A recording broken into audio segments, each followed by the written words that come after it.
జ్యోతిరావు పూలే, బాబాసాహెబ్ అంబేద్కర్, కొమరం భీం, బిర్సా ముండా, కాంచీరామ్ గారు స్మరిస్తూ నేటి కార్యక్రమానికి ముఖ్య అతిథులుగా చేసినటువంటి మా జాతీయ చైర్మన్, మాజీ ఎమ్మెల్యే, మాజీ జిల్లా పరిషత్ చైర్మన్ గౌరవ చందా లింగేంద్ర గారికి, అదేవిధంగా మన పెద్దలు మాజీ శాసనసభ్యులు మన కృష్ణమూర్తి గారికి గౌరవ అతిథులుగా చేశారు. అదేవిధంగా మరో గౌరవ అతిథి బి పరంజ్యోతి గారు, advocate, all India Bahujan Samaj party state coordinator, మన ఉద్యమానికి సలహాలు ఇస్తూ మనం కోల్పోతున్న హక్కులు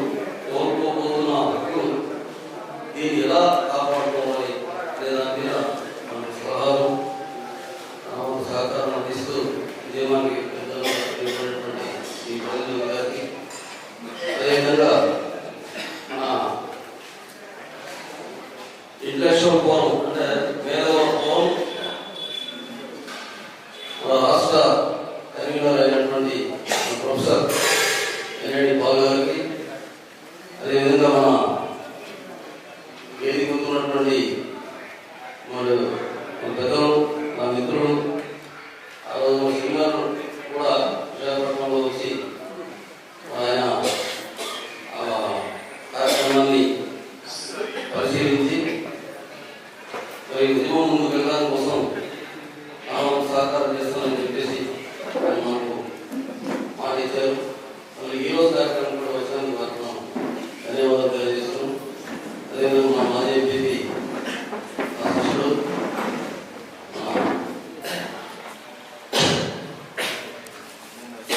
ఓమేశ్వరరావు గారు, తర్వాత వేదిక నాయకులు, రాష్ట్ర నాయకులు, మన తెలంగాణ రాష్ట్ర సత్యనారాయణ గారు, ఆయన ఓన్వర సంక్షేమ పరిషత్ రాష్ట్ర నాయకులు, అదేవిధంగా ప్రిన్సిపల్ గారు, గారు, ఈఎల్ఓ సలహాదారులు, అదేవిధంగా మన అధ్యక్షుడు ఈఎల్ఓ నాయకత్వాన్ని నిలబడి అందులో నడుపుతున్నటువంటి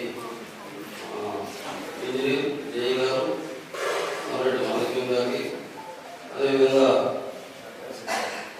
మరి గంగరాజు మాస్టారు, ఆ తర్వాత ఇంకా పూర్వ నాగరాజు గారు, తెలుగుదేశం నాయకులు, అదేవిధంగా మీ ఈ కార్యక్రమంలో పాల్గొన్నటువంటి ప్రజా సంఘాల నాయకులు, ఉద్యోగ సంఘాల నాయకులు, మరి ఉద్యమానికి విలువలుగా నిలబడి ఈ ఉద్యమం ముందుకు వెళ్ళాలి, మన హక్కులు కాపాడుకోవాలనేటువంటి ఓ లక్ష్యంతో సహకరిస్తున్నటువంటి ఆదివాసీ శ్రీవాసులు, అదేవిధంగా మన క్రిస్టియన్ ఫౌండేషన్ రాష్ట్ర కమిటీ నాయకులు, మన రాజకుమార్ గారు, అదేవిధంగా మన మహిళా లక్ష్మి గారు, స్వేరం రాష్ట్ర మహిళా కన్వీనర్, ఆ తర్వాత వాళ్ళ సహచర మహిళా నాయకులు, అదేవిధంగా ఆల్ ఇండియా బిఎస్పీ నాయకులు, కార్యకర్తలు, అన్ని సంఘాల ప్రతినిధులు, అభిమానులు అందరికీ కూడా మీకు జయభీము తెలియజేస్తూ మరి ఈ కార్యక్రమం మొదలు పెడదాం. దయచేసి నిశ్శబ్దంగా ఉండండి. చెప్పే విషయాలన్నీ కూడా పూర్తిగా అర్థం చేసుకోండి.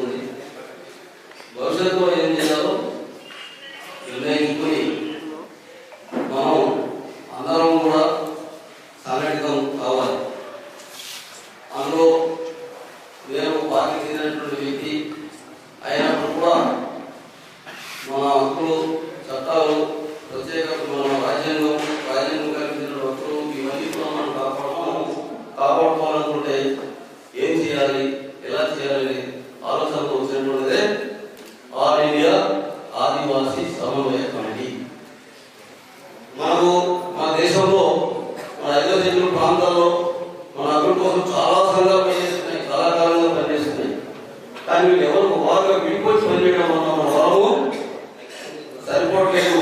మన శక్తి కూడా మనం వేసే కేక, మనం ఇచ్చే నినాదం ప్రభుత్వాల చేతిలో చెవి అందడం. అందుకని ఆ బలాన్ని మనం కూడా పెట్టుకోవడం కోసమే ఈ రోజు ఏంటంటే ప్రత్యేకత ఏంటంటే ఆల్ ఇండియా బీసీ సమన్వయ కమిటీ చైర్మన్ అయినటువంటి మన రిటైర్డ్ డీజీపీ గారు మన ఉద్యమాన్ని మద్దతిస్తున్నాం. అన్ని రకాల సహాయ సహకారాలు అదేవిధంగా ఈరోజు ఆయన కూడా రావాలి. మన మైదాన ప్రాంతాల గిరిజన సమన్వయ కమిటీ పనిచేస్తుంది అక్కడ భాషాంశాల మీద. ఆ తర్వాత క్రిస్టియన్ కోఆపరేషన్ రాష్ట్ర కమిటీ ఏర్పడింది. అది కూడా వాళ్ళ సమస్యల మీద వాళ్ళ సమస్యలనే వాళ్ళు పనిచేస్తున్నారు. వారు మద్దతు కూడా మనకున్నది ఆ మద్దతు తెలియజేయడం కోసమే రాష్ట్ర ఈరోజు పంపించడం. అదేవిధంగా వేరే కార్మికులు ఉన్నారు. ఇలాగా ఎస్టీ ఎస్సీ బీసీ 90% ఉన్నటువంటి ప్రజలు అనేక రకాలైన సమస్యలతో బాధపడుతున్నారు. కాబట్టి ఆ సమస్యలకు మనం పరిష్కారం ఎదుర్కోవాలి. వాళ్ళకు అవసరమైనప్పుడు మన మద్దతు ఇవ్వాలి. మన ప్రాంతంలో హక్కులు కాపాడుకోవడానికి, మన రాజ్యాంగం హక్కులు కాపాడుకోవడానికి వారి యొక్క మద్దతు తీసుకుని ఈ బలంతో ప్రభుత్వం యొక్క మెడలు వచ్చి రాజ్యాంగాన్ని కాపాడుకోవాలి. రాజ్యాంగం కల్పించినటువంటి హక్కులు మీద మనం పోరాటం చేయాలి. పోయిన జీవన తిరిగి తీసుకురావాలి. అది ఎలా అనే దాని మీద ఆలోచిస్తున్నాం. చాలా మంది మేధావులు ఇక్కడ. అలాగే ఈరోజు చాలా కొంతమంది ఐఏఎస్ ఆఫీసర్స్ కూడా రావాలి. వాళ్ళు కొన్ని కారణాలు రాలేకపోయారు. వాళ్ళ సందేశం పంపిస్తూ ఉన్నారు. వాళ్ళు పంపించుంటే చదివిపిస్తాను. ముందుగా ఈ నేటి కార్యక్రమాన్ని మన జాతీయ చైర్మన్ అయినటువంటి మన మాజీ శాసనసభ్యులు,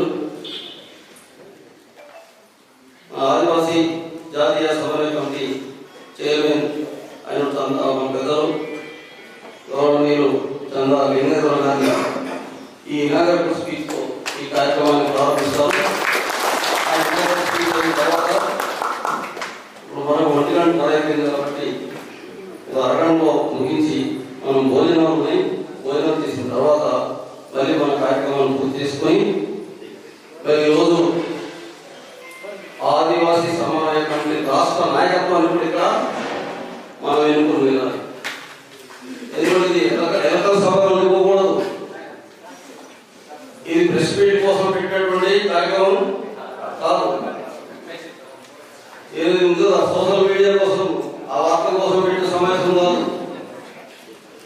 మన దేశ ఆదివాసుల యొక్క భవిష్యత్ కాపాడడం, మనం దేని మీద ఆధారపడుతున్నామో దాన్ని కాపాడుకోవడం, రక్షించుకోవడం కోసం దానికి సంబంధించి మనం ఒక స్పష్టమైనటువంటి ఆలోచనతో ఒక నిర్ణయం వచ్చి మనం ఈ ఉద్యమాన్ని ముందుకు తీసుకెళ్ళి ఈ హక్కులు కాపాడుకోవాలనే లక్ష్యంతోనే ఈ కార్యక్రమం ఏర్పాటు చేయడం జరిగింది. దీంట్లో భాగంగా 15-16 గత నెల విశాఖపట్నంలో 2 రోజులు సెమినార్ ఏర్పాటు చేయడం జరిగింది. ఆ సెమినార్ చాలా మంది మరి ప్రొఫెసర్లు వచ్చారు, మేధావులు వచ్చారు. డీజీపీ గారు కూడా రిటైర్డ్ డీజీపీ కూడా వచ్చారు. అందులో ముస్లిం ప్రొఫెసర్స్ ఉన్నారు, ఎస్సీ సామాజిక వర్గాలకు చెందిన ప్రొఫెసర్స్ ఉన్నారు, మరి ఎస్టీ మన ఆదివాసీ ప్రొఫెసర్లు ఉన్నారు. వివిధ ప్రజా సంఘాల నాయకులు పాల్గొని ఆ రోజు ఈ జాతీయ కమిటీ అనేటువంటి తాత్కాలికంగా ఏర్పాటు చేయడం జరిగింది. మరి మొన్న ఆ తర్వాత పార్లమెంట్లో వెళ్ళిన తర్వాత అక్కడ కూడా ఒక కమిటీ ఏర్పాటు చేశాం. తెలుగుదేశం పార్టీకి చెందినటువంటి సీనియర్ నాయకులు సమాన వారు కూడా కమిటీలోకి జిల్లా కమిటీలో ఉన్నారు. అలాగే చాలామంది ఇక్కడ రాజకీయాలకు అతీతంగా రాజకీయ పార్టీలకు అతీతంగా మన రాజ్యాంగం కల్పించినటువంటి హక్కులు, ప్రత్యేకమైన చట్టాలు, సదుపాయాలు కాపాడుకోవాలనే లక్ష్యంతో మనం అందరం సంఘటితం కావాలని చెప్పి ఆ విధంగా ముందుకు వీరు మనమంతా ఒక తాటి మీద మనం వెళ్ళినట్టయితే ఖచ్చితంగా పరిష్కారం అనేది ఉంటుంది. ఆ పరిష్కారం కోసమే ఈ సభ. మరి ఈ సభను ఉద్దేశించి మరి మన జాతీయ చైర్మన్ అయినటువంటి